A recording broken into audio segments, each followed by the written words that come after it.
Genome British Columbia's data literacy webinar series.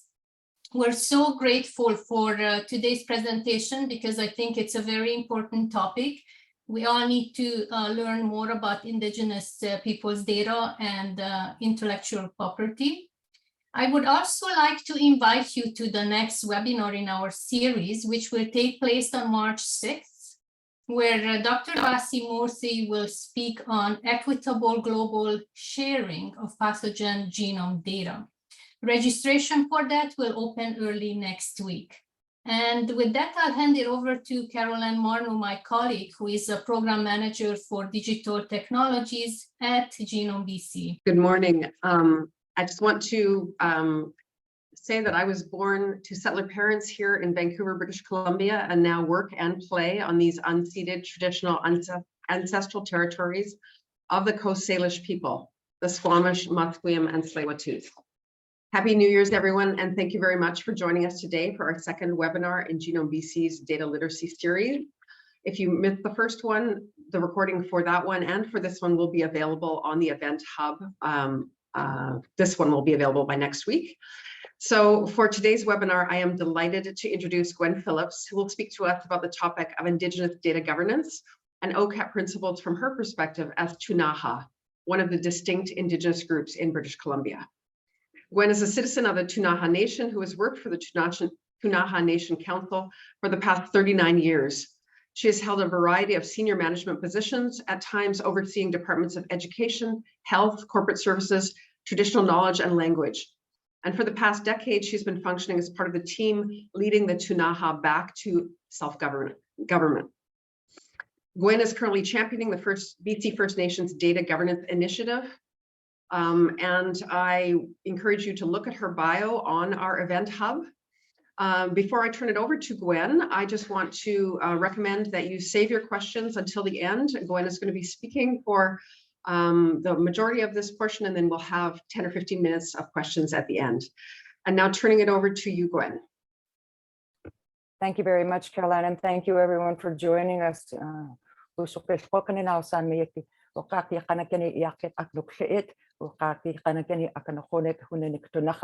I'm very pleased to be with you. I am a Ktunaxa speaking person. I am a person from where the water comes out of the mountain, from Tobacco Plains. So I'll ask Caroline, there we are, to load up my slide deck, and we'll start with the very first slide. We'll get into presentation mode there, and we'll skip right to the second slide. So we are here today to talk about Indigenous data, but more critically, we're here to look at it from one nation's perspective, because when we think about Indigenous, it's a placeholder, the term Indigenous. In the same way we were called Aboriginal people or Native people or historic and political correctness, it just keeps going until we actually arrive at the right place, which is where we're headed to, and we'll get there quite shortly. So the Ktunaxa as a distinct peoples and Indigenous peoples that I've come to know globally, we've always been data collectors. And what you're seeing here is a page from my great-grandfather's journal. He was one of the last war chiefs for the Akanakhonik. And so his records were really encrypted data. He would take that data and he would be able to tell us how many events had happened and where and what happened in those events because of this data. Prior to having an actual little book, he had a hide. And so he would put those same symbols. And if you go into some of our territories, there's thousands of years old pictographs that actually have some of these very same symbols on them. So the intergenerational transmission of knowledge from our own understanding of what data is and how data can be interpreted is critical to recognizing that we are people who made informed decisions, evidence-based decisions, and we are very sophisticated in how we do our work. We weren't just wandering around aimlessly, finding a berry here and a deer there. Again, thinking about time and recognition that, as introduced by Caroline, the Tsleil-Waututh, the Musqueam, and the Squamish peoples are part of the Coast Salish peoples, and they'll have their own way of thinking about things. The Ktunaxa people, we're distinct peoples ourselves. But for the majority of us as Indigenous populations, again, as I've become to know populations globally, we have a different thinking of time than the many of the colonial governments that have come and made their home on our lands. And for us, time is not a timeline per se that goes like from left of the page to the right of the page, or operates on 4-year political cycles, so you can forget the promises you made here as you kind of make new ones here. The timeline for us, time is really about cycles. It's about seasons. It's about evolution and understanding that, and that in looking at it as a spiral, we can think back to the place we passed as we look forward to the place we're going. And if you think about that, go ahead and click, please. A spiral is really sort of a small example of what a DNA would look like if you actually pulled it apart. And we understand in many Indigenous cultures, and again, specifically in the Ktunaxa, we have a belief around 7 generations thinking. And that 7 generations thinking is recognizing that we go back 7 generations, and the environments that our people were living within 7 generations ago started to set the DNA that we have today. I'm not a DNA expert. I think I'm speaking to many of you who are.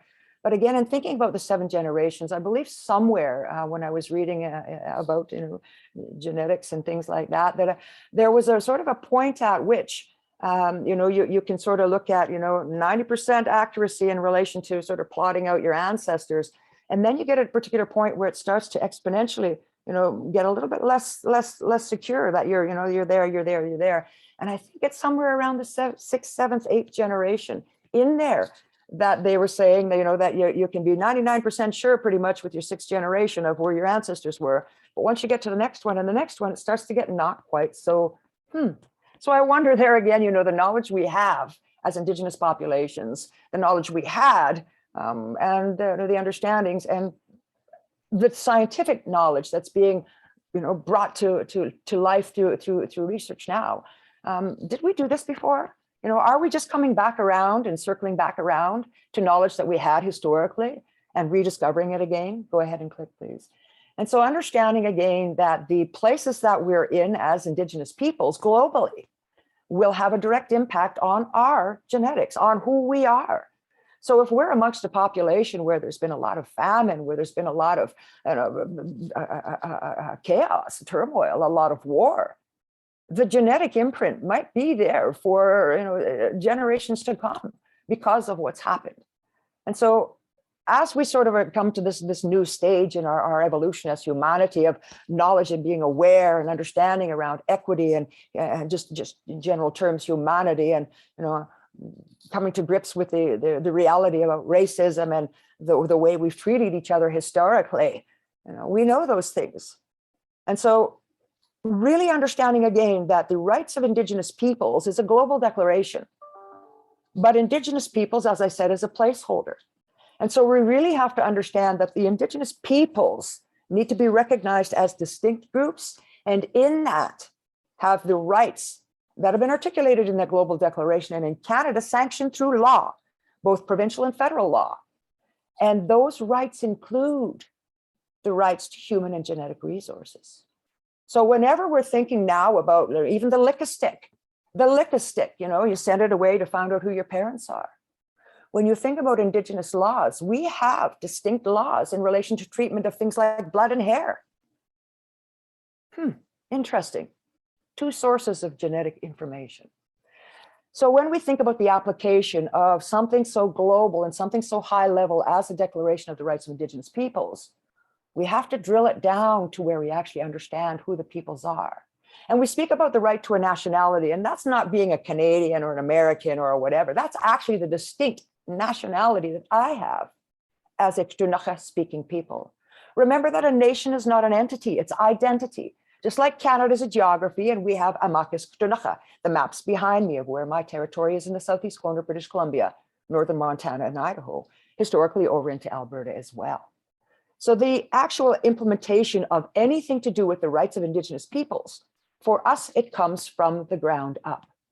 And the connection to our intellectual property, including our languages, is direct, because the knowledge about those things, like our games, performing arts, genetic resources, it's kind of an extreme statement there, going from wow to whoa in that first paragraph there about what our rights are.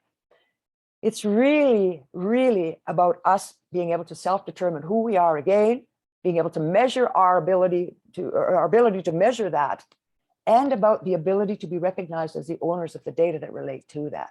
So the nationality for the Ktunaxa people is very distinct. And so a lot of the people that work in British Columbia and play in British Columbia are now, go ahead and click please, speaking the language of I live and play on the lands of certain people, because we're teaching people about political correctness and about the lands that they are working and playing on. But people really don't understand in a deep way what that means. When you make that statement, what that really means. And so understanding that in the world you're working in and the world I'm working in, we're in this new space of recognizing what Indigenous rights really are.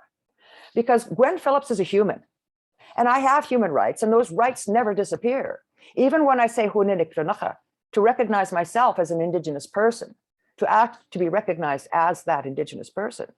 As soon as I say that, I move into another domain. My identity now expands beyond being Gwen Phillips, the human with human rights, and to be protected, those rights are protected through privacy law.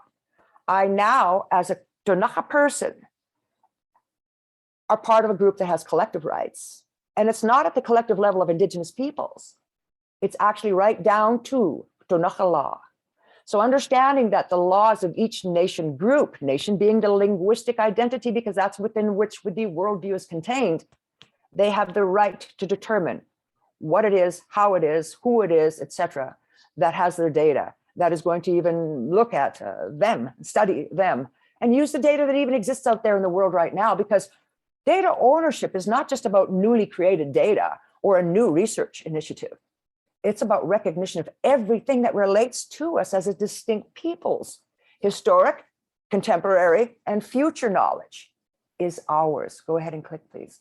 And when my nation sets up any laws that deal with protection of identity and ownership of intellectual property, or maybe we don't actually set the laws up because we actually believe we operate within a set of natural laws, and our job is to actually encode, to explain, to help to regulate our behavior inside of various environments.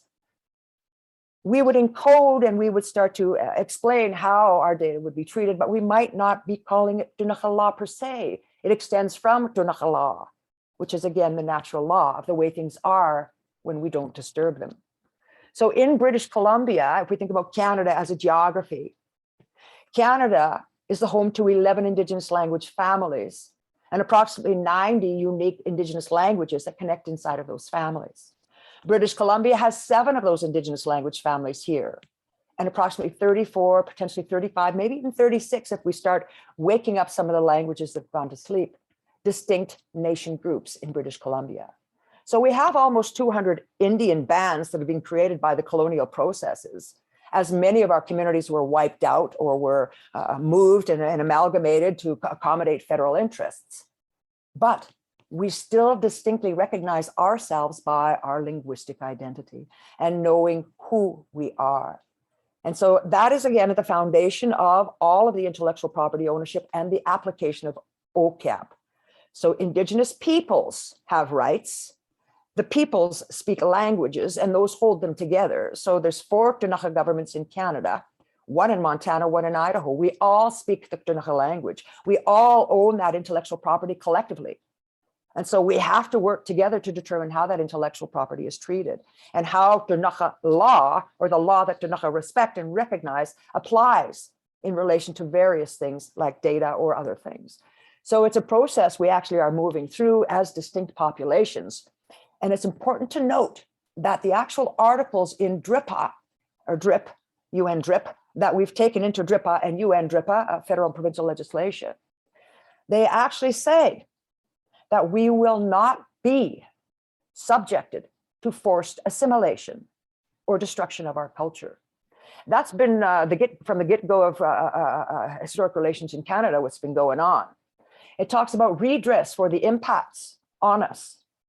So it's so important for us to know who we were, who we are, and who we want to be.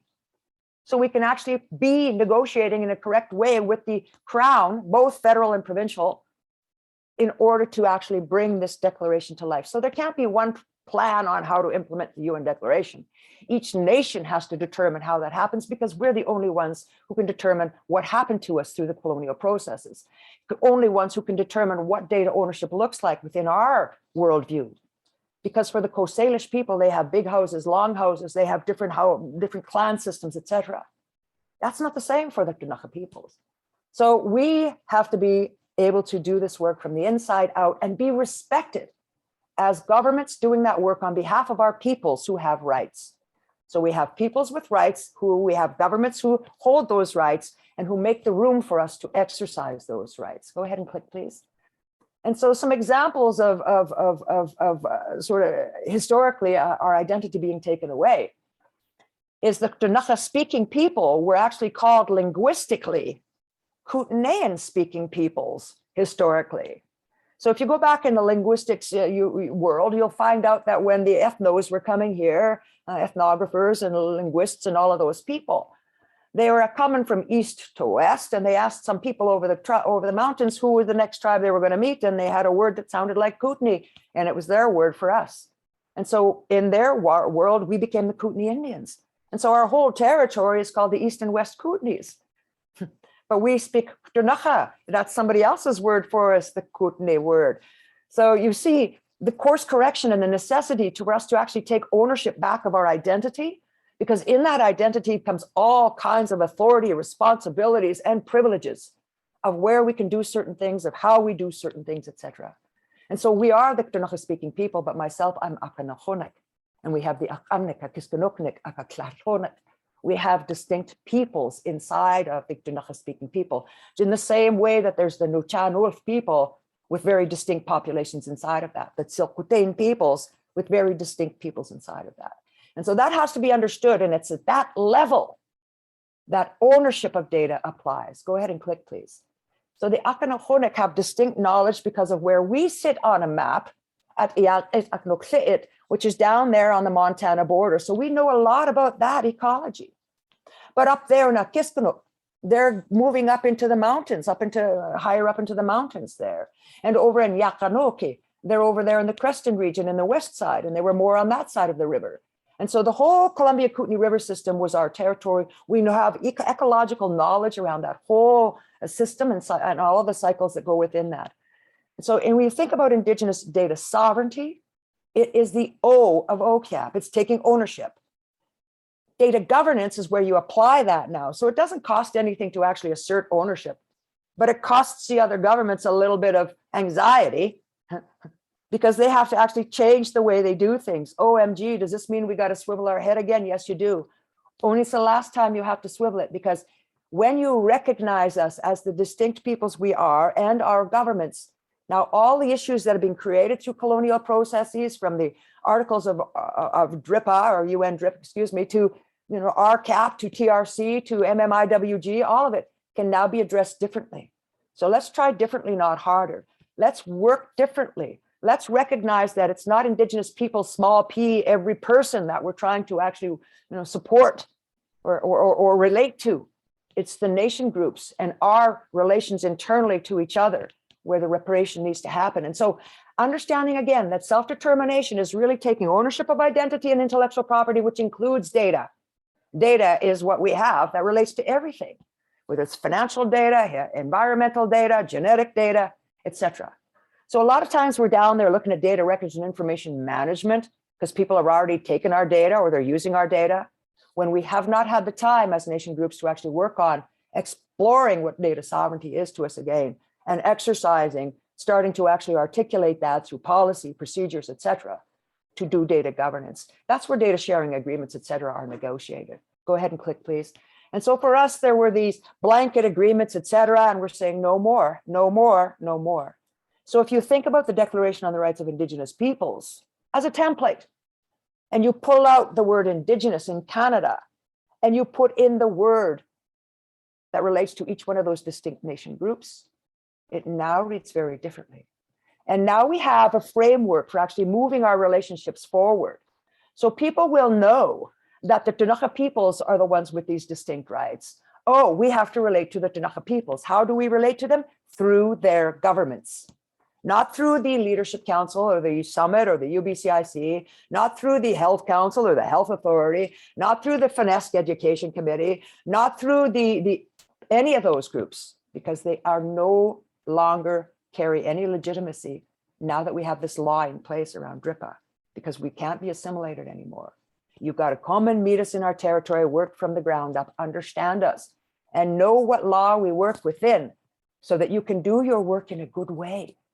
And so that we can work together to really acquire the data we need, because yes, go ahead and click, please. We know about genetics. We've always known about genetics. We've always known about genetics. We might not have that terminology, but we knew these things. And in that fact, that term, all our relations, you know, when we say those things, and what we're meaning is that we're no better than the rocks, the sticks. We are those things. We are the environment that we're born within. We know that.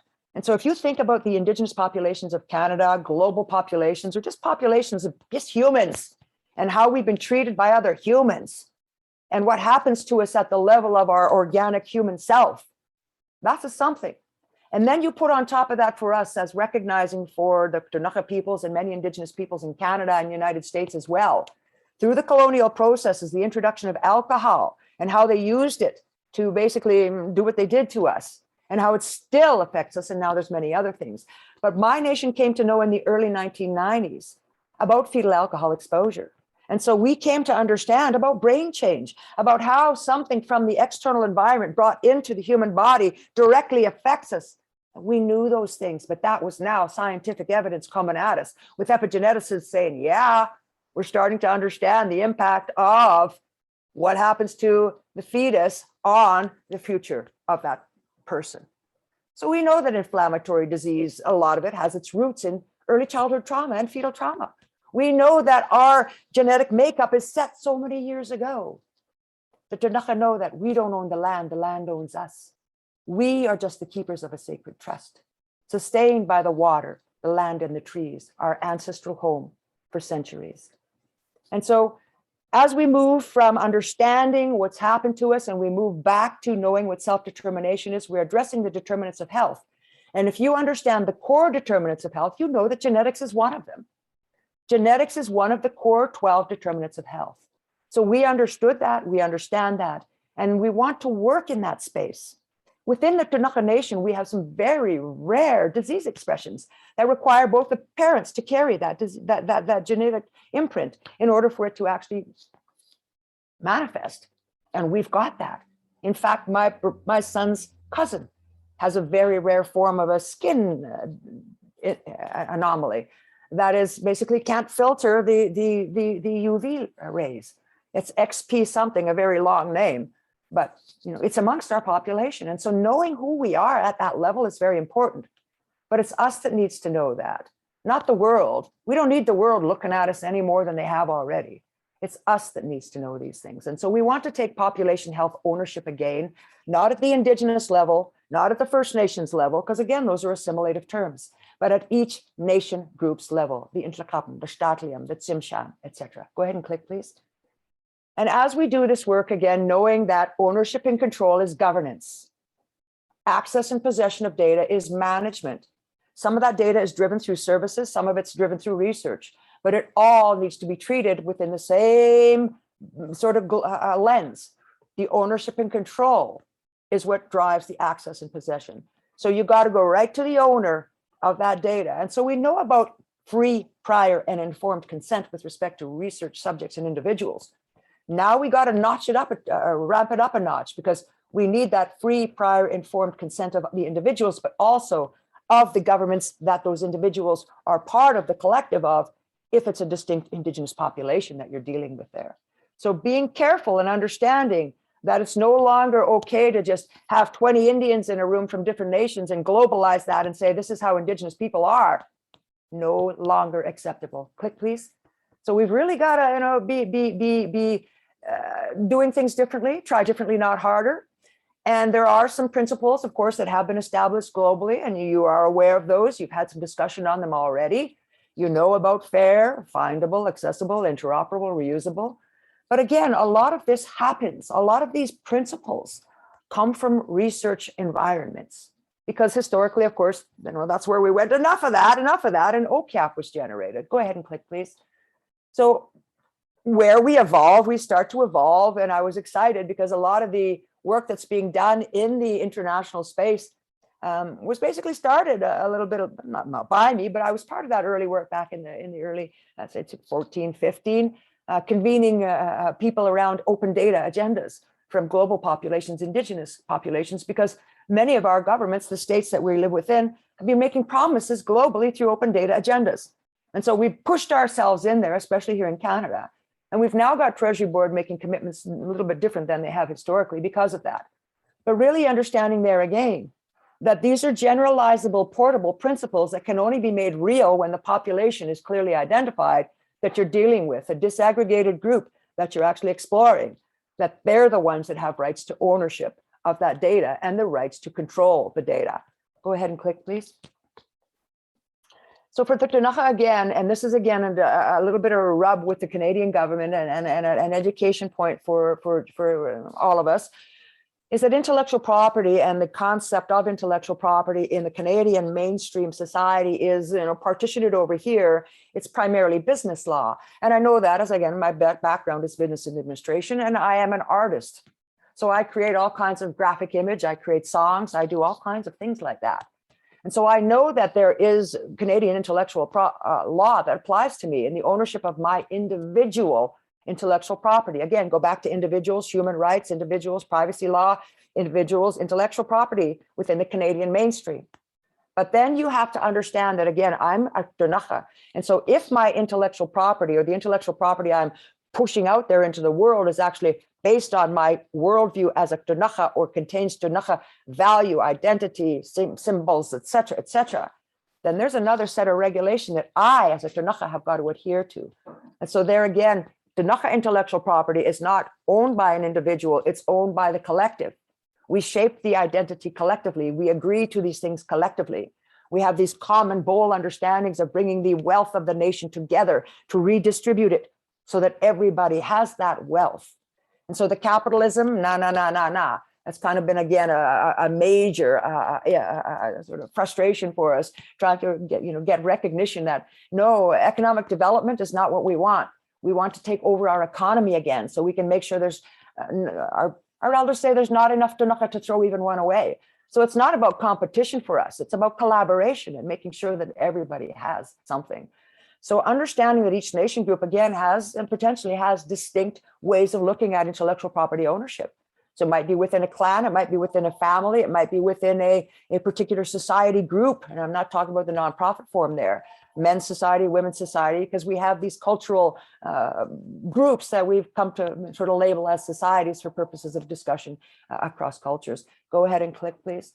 So there again, when we start to understand where we are and this big world we're in, you got to know that the Ktunaxa are a very small population. They're very small. We're only about 1,500, maybe 2,000 of us now in Canada, another few hundred or 1,000 or so maybe on the US side. I'm not even sure right now because we don't have good demographics. We need that data. We need to be the ones in control of telling people who a Ktunaxa is. You hear about all of this stuff happening about pretendians. Well, if it was us in charge of saying who our people were, then we would know. We know who our people are. And please know that it's not just about blood. To be a Ktunaxa is not just about blood. The Ktunaxa have customs adoption, where we bring people into our society, into our nation, part of our nation, where they are recognized as Ktunaxa, even though they may come, their blood from different places. And why that is because our elders, our world, our way of thinking is that the thinking happens in your heart. And we believe that once you start to think like a Ktunaxa and your values are that way, your heart becomes Ktunaxa. And so that's how you start to make decisions. Then that's you are Ktunaxa. So we recognize a lot of Ktunaxa people right now don't have Ktunaxa hearts because of the colonial processes. And that's the healing that's necessary to give our identity, our ownership of our worldview, to bring all of those things back, because that is part of what has happened to us, because culture is another determinant of health. And so our culture, our worldview, our connection to our land, our language, ripped apart, torn apart, disrespected. And so we have to rebuild. But first we've got to stand ourselves up, each unique nation, and we can get the help of groups like you, because you can recognize who we are. First Peoples Cultural Foundation in British Columbia has actually created a website where they've got maps of British Columbia. Go ahead and click, please. And I showed you a copy of that earlier on one of those slides. And that map shows where we all are, and it shows where the languages are. And you can go into some metadata that actually has the governments of those nation groups identified. So again, right now in Canada, we're in this in-between space of trying to recognize so that we can reconcile. And it's happening little piece by little piece. So one particular area of interest right now is C-92, which is federal child welfare legislation that was passed a year and a half, 2 years ago now, that is actually recognizing that Indigenous peoples in Canada have the rights to, make our own laws around protection and creation of healthy children and families. And so the small example of why data is so critical, because now as we're transitioning to becoming self-determining again, we've got to determine what is important to measure. How do we measure it, and where do we actually get the data from? And so groups like yours, other groups where they're scientists, other groups where they're actually in the research domain, they can be so important, or they are so important and will be so important to help us, because a lot of our nation groups don't have the sophistication to carry out the work we need done. And there's a lot of people doing the work and want to do the work, but they're doing it in this global space, or in this generic space, sorry about that, generic space. So we really need to zoom in there and figure out, how do we, as these provincial or national groups, assist nation groups in doing the work that they need to do. So as we think about the federal jurisdiction over child welfare, we know we've got to find our children. We've got to know how well those children are. And we know we've got to then track them over time. And yes, we want to address determinants of health. Click, please. So data sovereignty, ownership, data governance, that better be attached to continuous quality improvement. And so we don't want to know just to know. We want to know because we want to do something about it. So as we determine what our priorities are, we need the data to then determine whether or not we're achieving as we do our work every day. So yes, continuous quality improvement with data governance. Go ahead and click, please. So that when we get down to data records and information management, and we're doing the reporting, we're planning, we're undertaking the risk management, etc., we're actually doing it with the overall goal of achieving the objectives of the nation population, and not just getting rid of disease and dysfunction that was created by colonial processes. Because that's what all the systems are geared up to do right now, is to get rid of disease and dysfunction. They're not focused on rebuilding strong, healthy citizens and communities. And that's the focus of my nation. Go ahead and click, please. So we have very clear ways that we want to move forward. And we've been trying to get our hands on the data that the other governments have and other organizations have.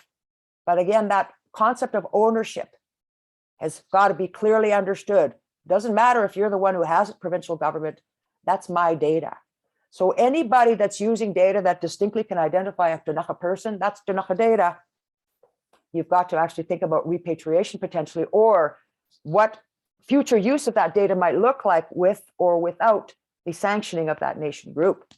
So again, a lot of groups have collected data, like the federal government, for example, and they were wanting to share that data with the world. But we intervened and said, no, you won't, no, you won't. And finally, after 2014, 15, here we are now, it's going to be about 20, so about 10 years of pressure, we'll get there. They finally, in their most recent plan, Treasury Board of Canada has acknowledged that historically their processes weren't working, their engagement pathways were Canadians, they weren't with Indigenous peoples. They've got to do things differently with us. They've got to actually get to our governments. And so they're looking at setting up policy in the next couple of years to actually establish data sharing with Indigenous governments. And so we don't have to do this one-off, one-off, one-off. I've been working towards establishing for British Columbia First Nations a high-level data quality sharing framework agreement that can be signed on with the federal and provincial governments to recognize our governments, that can then be a template for other organizations, et cetera, to look at data sharing agreements with our nation groups.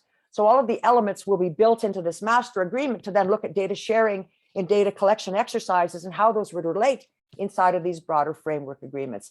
And go ahead and click, please. Because of the work we've been doing collectively and at the national level, and because we're actually working towards determinants of health, we're now bringing together multiple agencies, departments, different groups to think about what they have to do to support our rebuilding as we remember what we did before, how healthy we were, how we did things as we progress and as we look forward and we progress along our pathway to have that data.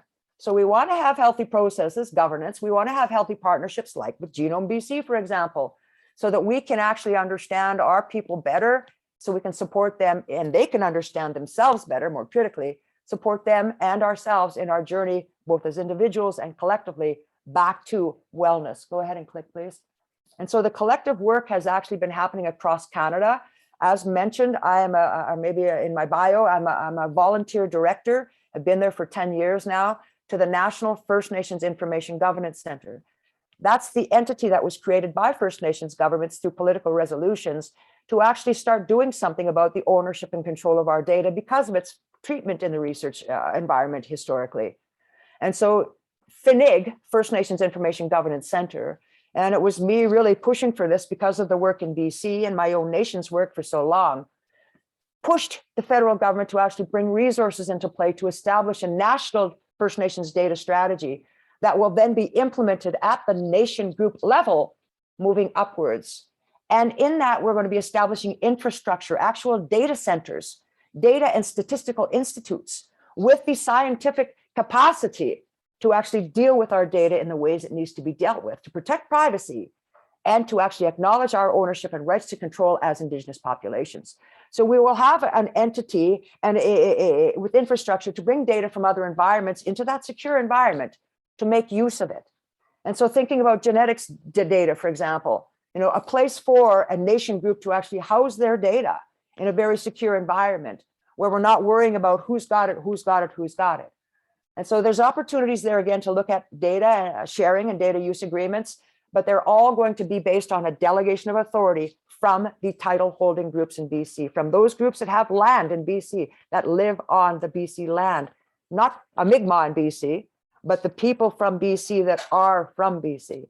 We work differently with this government. The Mi'kmaq people will work with the governments that they have territory or that sit upon their territories.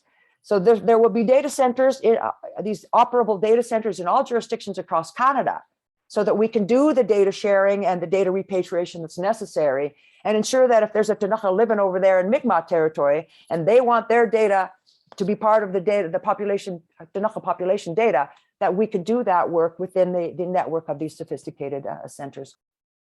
And that's the end of this. And we, I think, have a little bit of time left, I believe, maybe, for questions. I'm not sure. That little bit of a rough start kind of threw me off.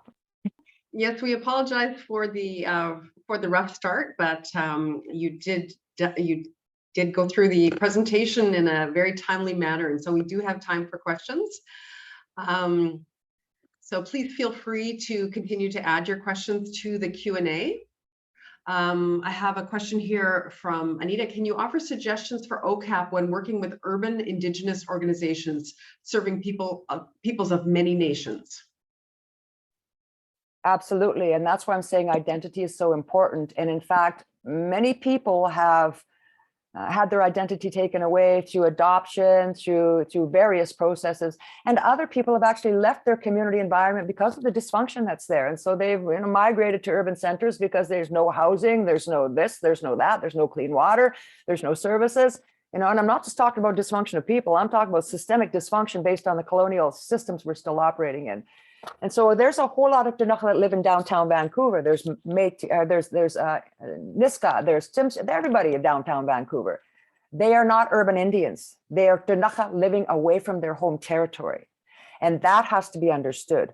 There's no right for the people of downtown Vancouver to set themselves up as an Indigenous urban population and start exercising OCAP, because that's individuals sitting as a collective, but they're still individuals. And so as soon as one individual says, I'm Mi'kmaq, I'm Tsimshan, I'm Plains Cree from the Enoch community, there has to be that connection back to the person and the people. So you can actually look at applying the OCAP principles in a generic form, absolutely, in recognizing the ownership of the data within that population. But the actual use of that data and how it's treated, that one individual, if you're looking at cultural data, now if we're just talking about a group of urban Aboriginal people talking about their health and they're talking about diabetes, that's a whole different thing. You're talking about personal health status.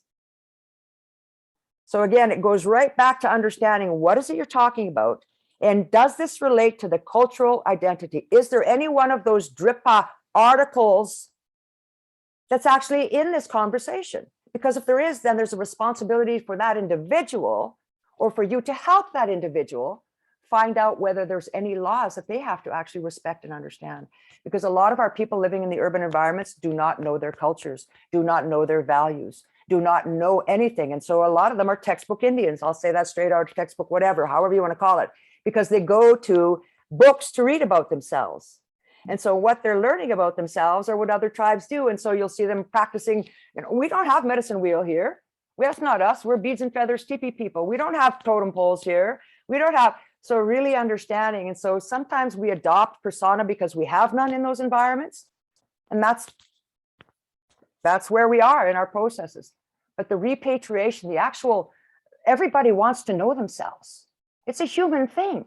Why do you think we have ancestry DNA, right? So people want to know themselves, and they get comfortable together because they're sharing the common story of being people together in an urban environment that aren't necessarily from there, or maybe they're from there, but they have a unique identity. So knowing their each unique identity, not amalgamating them as Indigenous peoples, but knowing that you're having a Mi'kmaq, a this, a that, etc.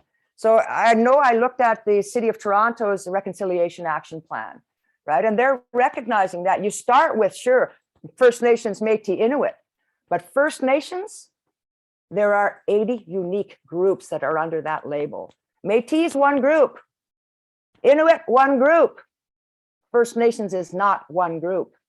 And so thinking really about what we're talking about, and the necessity to be both respectful in an individual's healing process of where they are, and also the nation rebuilding work that's happening on a broader scale and how those two actually fit together. So there's a little Venn created by where we look at individual rights again and knowing that.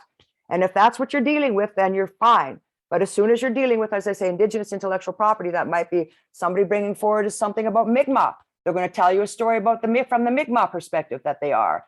That immediately requires you to then have that individual connect back to see whether there's any control mechanisms in place for that intellectual property that's being shared. Believe me, we're not going to get this right overnight.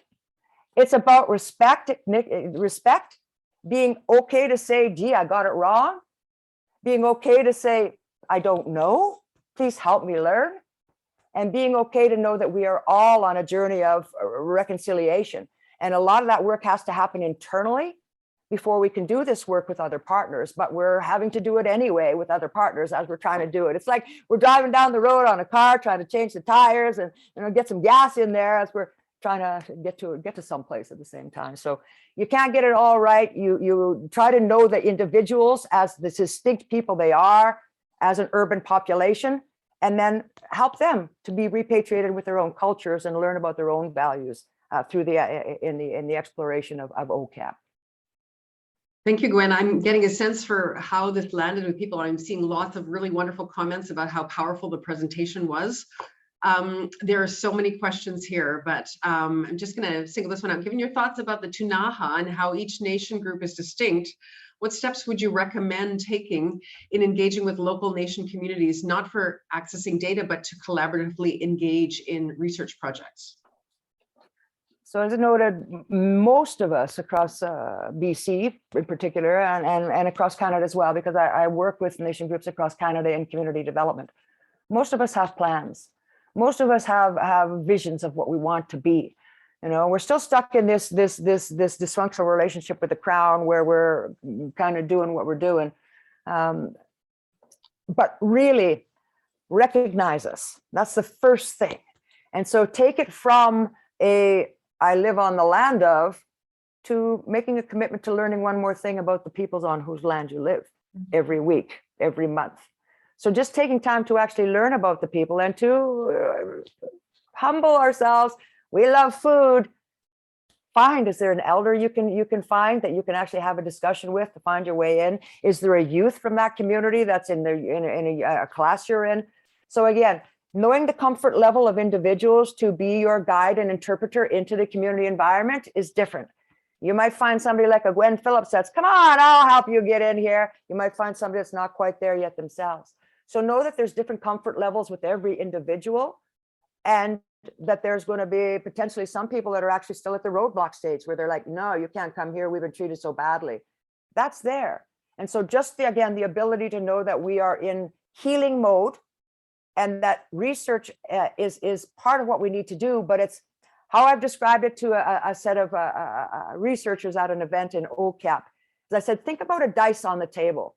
You know, the dice that we play games with, the cube, and it's got spots on all the sides.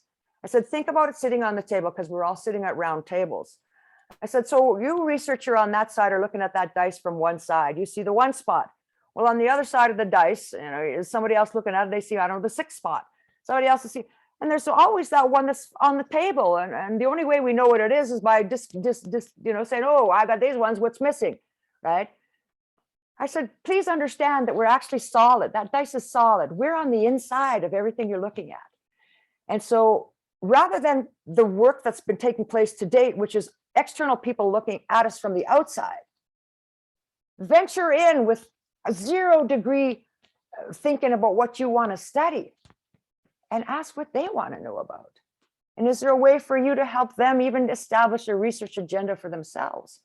Because a lot of times we don't know what we don't know, because we have never had anybody with the academic capacity to sit down with us long enough, because they always come with their own agenda. Oh, I've got a project on maternal health, and can you help me with this?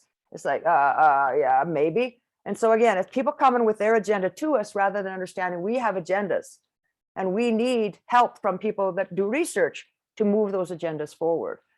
And so aligning yourselves with people, it can be like, I know people who work with groups that are in a different province, because we've got virtual reality now and all of these things. So, you know, don't think you got to work with the tribe you're sitting on, because we got 20 researchers, 1,000 researchers in Vancouver. And so the Musqueam, Tsleil-Waututh, and Squamish peoples, I'm sure they got people coming out of the Yin Yang from UBC and all over the place. You know, if we got nobody in our backyard, people forget about us. So think about the underserved peoples as well, and how you might be helping them. You know, when I think about the populations in northeastern BC that are subject to all the fracking and all of the industrial everything, with very little support internally for their work, and I wonder what's happening to them genetically because of all of this. You know, I mean, maybe we got data that might go back a few generations, but to think about a participatory action research study that is actually going to look at a cohort over the next 20 years. Wow. Right? I mean, just saying. But yeah, I would just try differently, not harder is the bottom line. Gwen, I have a question here. So thanks for an incredibly powerful presentation. I work in higher education and intrigued what resources and connections you would recommend us to improve Indigenous data governance at our institutions. So yeah, so I work with the College of the Rockies, established the actual Aboriginal Advisory Committee all those years ago. I work with different universities in different places. Been asked to do present here, present there, present all over the place. And what I know about universities, and what I just spoke about in my presentation about capitalism and about collaboration as opposed to competition, that's not how universities are structured. Okay, universities are tenure. You know, it's like, if I don't publish, I don't stay, kind of a thing, right? And if it's not interested, if my scientific community is not the ones who are like validating this, there's no legitimacy in this research. I can't get to the next rung. So that's some of what I've learned about some of the people that are in higher education. So again, even the term higher education, you know, it's like, oh, does that mean you're higher? So terminology and really understanding that my elders, we bring epigeneticists and other higher educated people and people in higher educations like UBC. They were the team from UBC that's doing this work. Our elders sometimes whisper when the person introduces themselves, and then they talk about all the letters behind their name. Are they still human? So again, just humbling ourselves is very important. Don't introduce yourself with all of your title behind you. You know, just you're Mary, your mother is whom, your daughter or father is whom, you like to drink tea, you da-da-da-da-da. So knowing each other as human beings is so important in the relationship, and not coming as the title with the research, with the capacity. I mean, I work with DMs and ADMs and folks all through the federal and provincial governments. And I just giggles when we get to a certain level, people stop calling people by their name and now they're, oh, yes, associate deputy, right?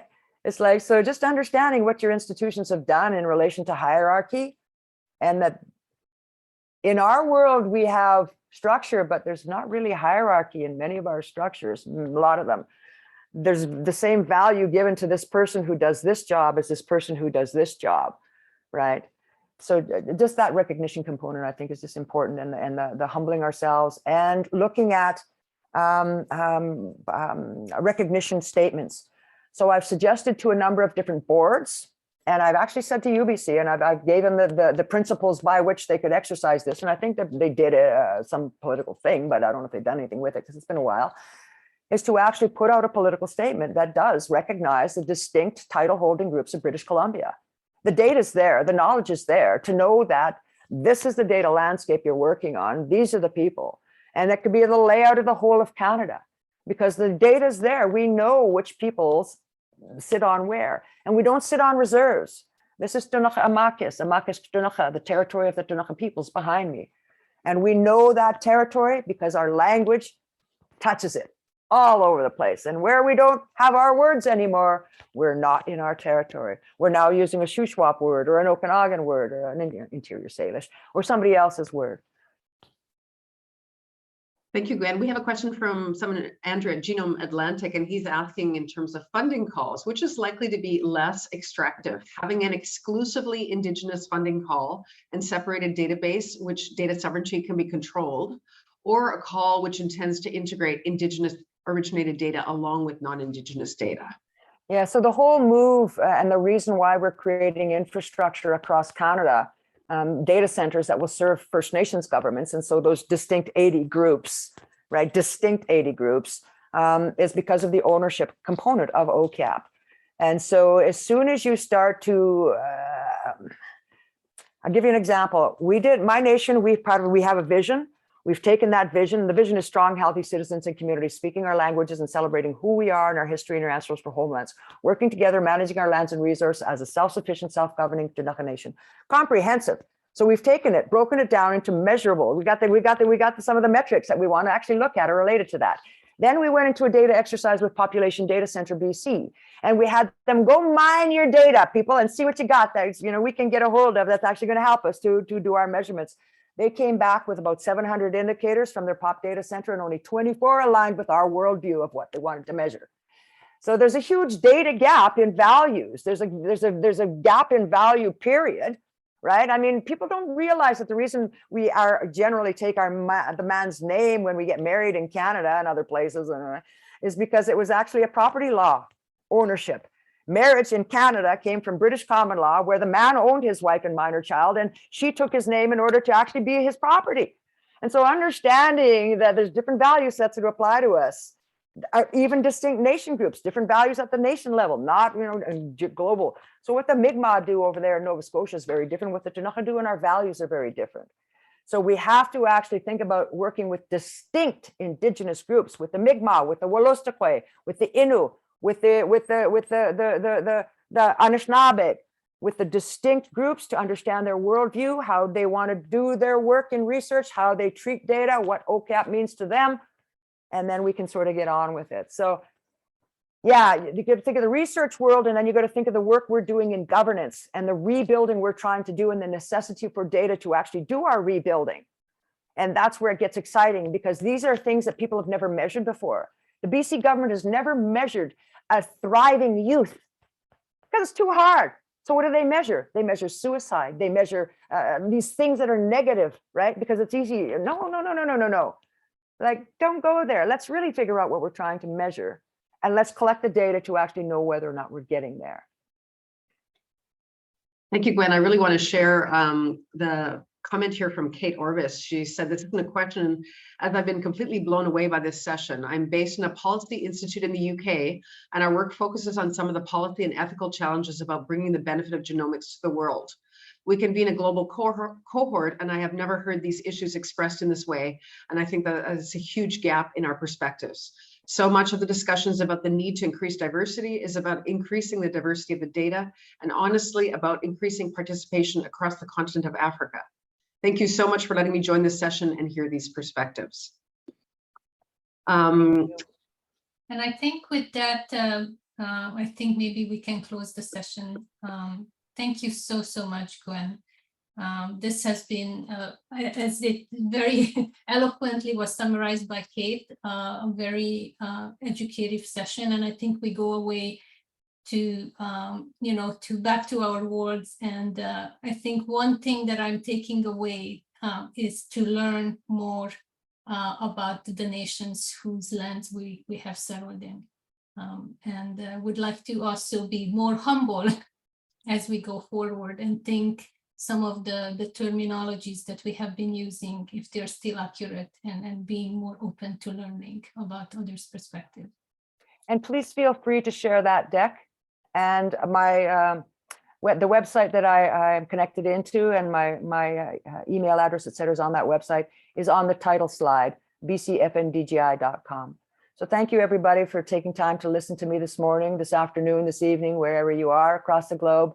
And just to know, in the Ternakha language, the word akokpukam is actually literally your roots. It connects you to the earth. It's like a plant, the roots of a plant. Akokpukam nam is how we recognize our children, our grandchildren, the connection of the human beings. And so when you understand that, there really is that understanding that how the earth is treated, how the water we drink, the air we breathe, the toxic environment we may or may not be within, is what is going to come and manifest itself in us and the future generations. So your work is so important. I thank you for that, and recognizing that, yeah, we are all humans. Thank you. Thank you. Thanks to everyone for attending as well. Hope Thank you so much. See you at one of the next events. Bye-bye.